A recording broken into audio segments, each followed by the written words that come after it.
नमस्कार मित्रांनो, स्वागत आहे तुमचं पुन्हा एका नवीन व्हिडिओमध्ये. मित्रांनो, जागतिक अर्थव्यवस्था किंवा व्यापार विस्कळीत होतो किंवा काही अनिश्चितता जेव्हा येते तेव्हा सोनं चांदीसारख्या मौल्यवान धातूंच्या किमती वधारतात. गुंतवणूकदार सुरक्षित गुंतवणूक अशा वेळी सोनं चांदीला अधिक प्राधान्य देतात.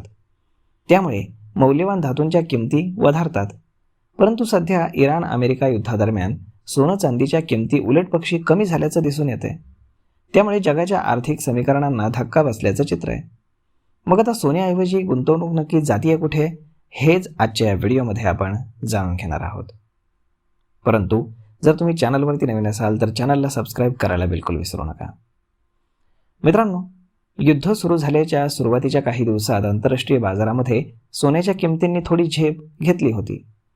यावर्षी सोन्यानं $5,595 प्रति औंस असा ऐतिहासिक उच्चांक गाठला होता. मात्र त्यानंतर सुरू झालेली घसरण ही थक्क करणारी ठरली आहे. सोनं सध्या $4,700 आसपास घरंगळलं असून उच्चांकापासून तब्बल 15% खाली आले. ही घसरण गेल्या 40 वर्षातील सर्वात मोठी मानली जाते. ज्या गुंतवणूकदारांनी हाय लेवलला सोनं घेतलंय त्यांना आता मोठ्या नुकसानीला सामोरं जावं लागतंय. आता यामध्ये काय समीकरण आहेत ते पहा.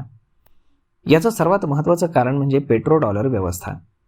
जगातील कच्च्या तेलाचा बहुतांश व्यापार हा अमेरिकी डॉलरमध्ये होतो. युद्धामुळे हॉर्मुझ सामुद्रधुनीमधून तेल पुरवठा विस्कळीत झालाय. यामुळे कच्च्या तेलाच्या किमती अगदी गगनाला भिडल्यात आणि डॉलरची मागणी वाढली आहे. जेव्हा डॉलर महाग होतो तेव्हा इतर देशांना सोनं खरेदी करणं परवडत नाही. परिणामी सोन्याची मागणी घटते आणि किमती पडतात. आता दुसरं कारण आहे ते म्हणजे अमेरिकेतील जास्त असलेले व्याजदर.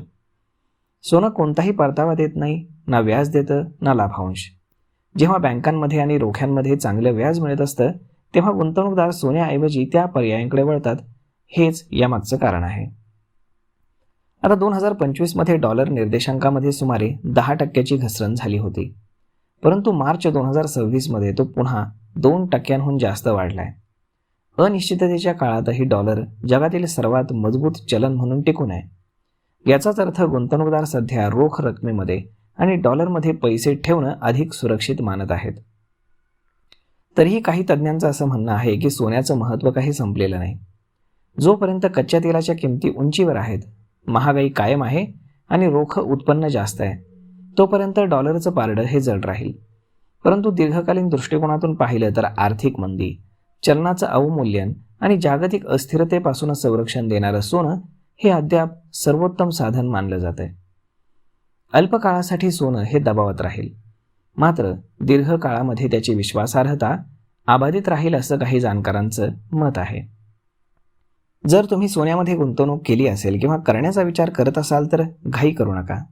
सध्याची घसरण ही अल्पकालीन आहे, परंतु बाजार अस्थिर आहे. डॉलरशी निगडीत म्युच्युअल फंड किंवा FD सारख्या व्याज देणाऱ्या पर्यायांचाही तुम्ही विचार करा. दीर्घकाळासाठी सोनं अजूनही पोर्टफोलिओचा एक महत्त्वाचा भाग असावा. फक्त योग्य वेळी आणि योग्य प्रमाणामध्ये असणं ते महत्त्वाचं आहे.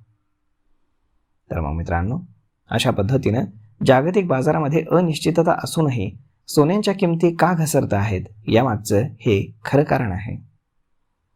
तर मग मित्रांनो, हा व्हिडिओ, ही माहिती तुम्हाला कशी वाटली हे तुम्ही आम्हाला कमेंट करून नक्कीच सांगा. आणि जर आवडली असेल तर आपल्या जवळच्या मित्रमंडळींसोबत देखील हा व्हिडिओ तुम्ही शेअर करायला विसरू नका. धन्यवाद.